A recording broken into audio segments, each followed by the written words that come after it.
Alright, what's up everyone? Welcome back to Compound Interesting. This is Emil, and in today's video we're talking about the most exciting topic in the entire world, and that of course is books. So why do I want to talk about books today?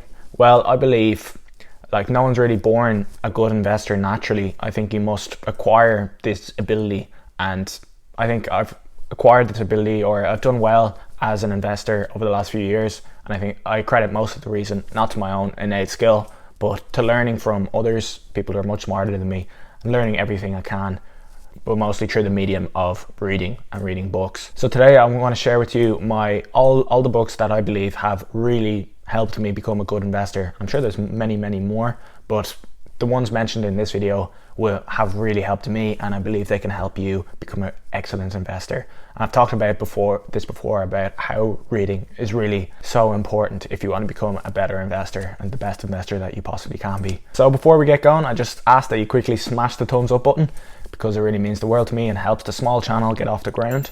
Subscribe if you haven't already. I want to just bring you the most value, so I think this book would be really useful, better than just, oh, this stock X, Y, and Z is going to moon tomorrow or whatever. No, this is a real fundamental video that's really going to help you over the long term. If you actually are interested in getting any of these books, I believe they will help you a lot. So with all that said, let's get cracking. Alright, so these are books that will help you with investing, but I believe that there's not many actual dedicated investing books that are that good. There's a couple that I'll mention in this video, but I think if you want to become a better investor, there's better books to read than investing books, surprisingly. So I think reading straight up business books and psychology books are some of the best ways you can improve your investing game, because with business books you're going to learn what creates a good business, what creates a good CEO, and what businesses are likely to succeed in the future. And then with psychology, if you understand your own human emotions, you can make better informed decisions when you're investing. So you're not investing using your animal brain, your reactory emotional brain. You're using your logical brain because you know about all your human biases. So I'll start by just mentioning a couple of core finance books that really get your mindset in the right direction just for general finance, which is really important. So if you've read these, you understand that these are kind of recommended reading if you want financial freedom, or if you want to be in control of your finances. But I'm not going to explain too in deep what they're about, because I want to talk about other investing books more in depth that you might not have read. So the first book is Rich Dad Poor Dad. So yeah, basic finance, why rich people are rich, why poor people are poor. Basically, rich people invest, poor people don't invest. Rich people make businesses, poor people work for someone else. So that was a book I read when I was like 18, so I've internalized a lot of the lessons in there. Another great book just to get your mindset on the correct path is The Richest Man in Babylon, which is just basically a short story. You could read this book in a day. I think I read it in a few hours. It's just about the power of compound interest and the power of investing, and it's a short story based in Babylon like 2,000 years ago. So it's kind of cool, easy to read, but opens your eyes to the very important principles of basic financial education. Now I'm going to list off a few business books that I found really helpful for me starting a business, but also knowing what businesses are likely to succeed. And then finally I'll go through my favorite investing books, a bit more in depth rather than just listing them off, and my favorite psychology book. So I really think autobiographies are some of the best places to internalize best business practices, or the kinds of CEOs that are likely to succeed. So some good autobiographies that I've listened to on Audible, I recommend listening. Well, I liked listening to these autobiographies or biographies because I think it's nice to listen to a story, but it's hard to listen to kind of a technical book. So if you like listening to audiobooks, I recommend biographies because they're easier to listen to than an actual technical book where there's a lot of information rather than just a story. So some good autobiographies and biographies was Elon Musk's biography, as well as Richard Branson's biographies. He's written a couple, Losing My Virginity and Finding My Virginity. I still have yet to lose mine, but anyway. And Shoe Dog by Phil Knight. Phil Knight was the creator of Nike. So there's some good business biographies that whichever company interests you the most or CEO interests you the most, maybe consider listening to one of them. Another couple of great business books that I highly recommend are any of the books by Simon Sinek, particularly Start With Why and The Infinite Game, which is all about like finding a mission for your company. So once you read those books, you'll realize why companies like Apple and like Tesla have done so well, and why they have such an amazing and exclusive brand, and why people love those brands so much, because they have such an amazing mission and everything they do is in line with their mission, and that's why people love those companies in particular. But once you read those books, maybe you're more likely to be able to find businesses similar to them that are maybe just starting out. Another really good business book I love was The Millionaire Fast Lane, but it's not so great for investing, but if anyone's interested in starting their own business, highly recommend that one. Alright, so now let's move on to the books that I'm going to talk about a little bit more in depth and that are a little bit more focused towards investing specifically. Everyone always recommends this book, The Intelligent Investor, and personally I don't really like it, but I'm just pointing it out to you that most people will recommend it. The reason I don't really like it, it's a value investing book, and it's quite outdated in my opinion. So the books I'll mention next I think are much more useful for a young person like myself, or someone who's a bit more modern. But yeah, the principles in that are good, and if you're more likely to be a value investor, or you're more interested in value investing rather than growth investing, that would be a good book to pick up. One of my friends is listening to it on Audible, and he's finding it very difficult to understand all the technical information in it. So I wouldn't recommend listening to the book. So definitely buy the book if you want to read it. Alright, so the investing books that I absolutely recommend and loved so much, and I read them in like a couple of days, are the two books by Peter Lynch, which are Beating the Street and One Up on Wall Street. So if you don't know who Peter Lynch is, in my opinion, he's the GOAT of investing. He's better than Warren Buffett. He achieved an average annual return at his time at Magellan in his fund. He was a hedge fund manager. He had an average annual return of 28%. That's 7% more than big Warren Buffett. Warren Buffett's average is like 20% now, but it was like 21%. If you don't think there's a big difference between 21% and 28%, go onto compoundinterestcalculator.com and play around with the difference over the lifespan of 10 or 20 years, and you'll see the difference between a 28% return and a 21% return. Both are amazing returns, but I'm just pointing out that this is why I think Peter Lynch is the GOAT of investing. So I'm just going to read out a few of his main principles and a few of his main points that I picked up throughout the book, but I really recommend buying either one of these books, and probably both of them, because they're really easy to read and so informative. So the first principle from Peter Lynch that I like is the principle that if you look under 10 rocks, you'll find one gem. So if you research 10 companies, you might find one company that's worth investing in. But if you look under 100 rocks, you might find 10 gems. So the more companies you actually physically go out and research and commit to finding and really dig into, the more likely you will be to find some more great companies to invest in. So Peter Lynch had hundreds and hundreds of stocks within his fund, because he spent all his time researching companies and he was on top of every single company. He worked so fucking hard. So this is kind of in contrast to Warren Buffett's style, who only ever invests in like less than 10 companies at any one time. But I'm more subscribed to Peter Lynch's principles, where I'm kind of investing in a lot of companies, and the way he likes to do it is he'll buy a small amount of a company that he's interested in or has researched but isn't totally sold on. He'll just purchase a small amount to track it more closely, and if it dips and nothing has changed, then he'll buy more. So I kind of copied his style in that fact, in that I have some of my main bulk portfolio that makes up like 90%, and then I have another like 15-20 stocks that I have just less than 1% allocation to, that I just want to track more closely, that I might build out into more positions as I continue researching them and learning more about those companies. But just like Warren Buffett, he agrees that you don't have to have 100 companies or 100 stocks to do well in the stock market. He says 5 is plenty.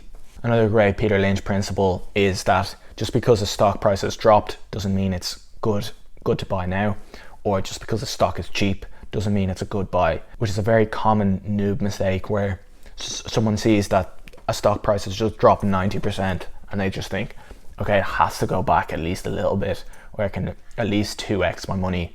And that is not the case. Even if a stock has dropped from $100 to $10, it can still go from $10 to $0. Price makes no difference. So don't just buy a stock because it's cheap. On the flip side, just because a stock has run up loads doesn't mean it's no longer a buy. So he gives an example of where Walmart, like in its first 5 years of trading, I don't know, 20x'd. And if you had bought it after 5 years of its first 5 years, even though it's already 20x'd, it went on from there to 100x or something crazy. So just because you missed the start of a run doesn't mean it can't continue to run. Like loads of people missed out on Amazon because they're like, oh, it's gone up so much, I've already missed the boat. But then it always continues to grow at such crazy amounts. So those are two kind of interchangeable noob mistakes. Don't just buy a stock because it's gone down, and don't not buy a stock because it's gone up. Another principle that I really like from Peter Lynch is what he used to do would be to go to the mall with his family. So he'd bring his kids and his wife, and he'd kind of always be keeping an eye out and an ear out for what they're interested in or what people are buying. And he'd noticed that his wife bought these tights. So he gives the example of his wife loving these tights, and then he went out, found out who makes those tights, invested in that company, and ended up doing really, really well. So use your advantage, because you have this advantage over Wall Street. They're up in their offices all day, but you're on the ground. Use your own consumer behaviors and all right, sorry, my alarm went off there. But so keep an eye and ear out for what your friends and family are raving about, because as Peter Lynch says, if you like the product, you'll probably love the stock. All right, so the last Peter Lynch principle for today, but these are only like a handful of my select favorites, but I really recommend those books. But anyway, the last principle is never invest in a company or a stock that you can't illustrate with a crayon. So I've been guilty of this myself, and I'm sure you have, where you're investing in, the most hot high-tech company ever that no one really knows what it does, but they kind of have a faint idea and it sounds really advanced and high-tech and going to change the world kind of thing. But I somewhat agree with this point, but I somewhat disagree. So I think if you can illustrate why the product is useful, you don't need to know how the actual product works. You don't need to know how a semiconductor works. You don't need to know how the battery packs in a Tesla work to understand the usefulness of these products. So you need to be able to illustrate the usefulness in the future of the products and the company, and why the company is better than its competition and its moat and everything like that. So if you can illustrate all those points, you don't really need to understand the technical knowledge underneath as much. But if you can illustrate those main points of the company, then you're okay. But make sure you definitely can't illustrate those points to your 5-year-old brother or whatever. And one of its other principles that I forgot to mention, which I really like as well, is the best stock to buy is the one you already own. So you don't need to always be looking for new stocks. You can just add to your positions in stocks that you already know and already love. So this is something that I've been doing recently, where I know there's plenty of new hot stocks, but the companies that have just continually been adding to, because I keep on researching them and learning more about them, are Tesla, Spotify and Square. But instead of just always trying to find new companies, if you still think your companies are undervalued that you already own, that's sometimes the best place to put your money. All right, so that's it for Peter Lynch's books. I also should have mentioned Unshakable by Tony Robbins. This is a great book if you're a newbie investor. It kind of goes through the statistics of investing and what newbie investors do wrong. So Unshakable by Tony Robbins, and basically all it says is that the majority of people shouldn't be investing in individual stocks, and they should just be investing in index funds, which I think is a legitimate claim. However, if you're watching YouTube videos, maybe you're not interested in just buying index funds, but maybe you should. I recommend if you're a newbie investor, you definitely should be putting a portion of your capital into index funds rather than just individual stocks if you're just a noob. But yeah, that book is great for a newbie investor, just to get your mind around the different aspects of investing. Now finally, the last book I'm going to mention today is a psychology book, and I've talked about this in depth before, and the book is Thinking Fast and Slow by Daniel Kahneman. So I've done an in-depth video on this before, so I'll throw it up there. That video was the second video I've ever made. The information in it is excellent, but maybe the quality of delivery is pretty crap, so forgive me on that. I'll also link another channel that I like, Sensible Investing. He did a video on this book as well, which is also very good, maybe better than mine because mine has good information, as I said, but probably isn't delivered so well because I didn't really know what I was doing or was a bit camera shy or whatever. This book is so useful for your general life as well, but also towards investing. It really shows you all the human biases in the brain, everything that your animal, so he calls it your system 1 and your system 2 brain. So your system 1 brain is the one that is reactionary. So it's the one that if you see a lion, it's the one that tells you to run. But your system 2 brain is the one that can do complex equations or whatever. It's the one that is only present in humans. It's the rational brain. So I'm sure you can guess which system is better suited towards the stock market, and that of course is your system 2 brain. So you need to know all the biases that happens with your system 1 brain. So I think this book is one of my favorite all-time books regardless of investing, but you really should read this if you want to become an excellent investor, just so you're aware of the mistakes that you're likely to make as a human being, and also capitalize on mistakes that other people are making, whether it's selling a stock too much and they're too scared of something that's going wrong, or the inverse, like people are too hyped about a particular aspect of a stock. But it's much more in-depth than just like, fear and greed. There's a lot more to it, and it's quite a challenging book, even though it's quite a small book. It's not huge. It takes a long time to read because you really have to think. You have to think slow while you're reading it because there's a lot of experiments that require a lot of thought process to understand fully. But yeah, definitely one of my favorite books of all time. Super interesting. So that's all my favorite books with regards to investing that I've read so far. Let me know if you have any other books that you recommend that really help with investing, and they don't have to be specifically investing books, but they can be, obviously. If you enjoyed the video, please smash the thumbs up button because I'm still a small channel and it really helps and means the world to me. Make sure to subscribe if you haven't already. Hit the notification bell so you'll see new videos, because they won't appear in your recommended feed because I'm such a small channel. It's unlikely. So if you get the notifications, you'll see when I have a new video coming out. Anyway, I really hope you enjoyed this video. I hope you might consider picking up some of these books. They'll all be linked in the description anyway. But I really want to share the knowledge that I learned from these books. This is where I get most of my knowledge that I've shared to you online. But I hope you enjoy getting it from the source. And I think spreading education, particularly financial education, is so important, as it's something that's not taught in schools or taught by a lot of poor families. So I think it's really important to spread this educational knowledge to everyone possible. So make sure once you've bought this book to gift it to a friend, give it on to a friend, to spread the knowledge so everyone can be financially savvy and responsible and don't go into debt and have a stress-free life and are financially independent. So I really hope you enjoyed the video. I can't wait to see you in the next one. Thank you so much for watching. Cheers.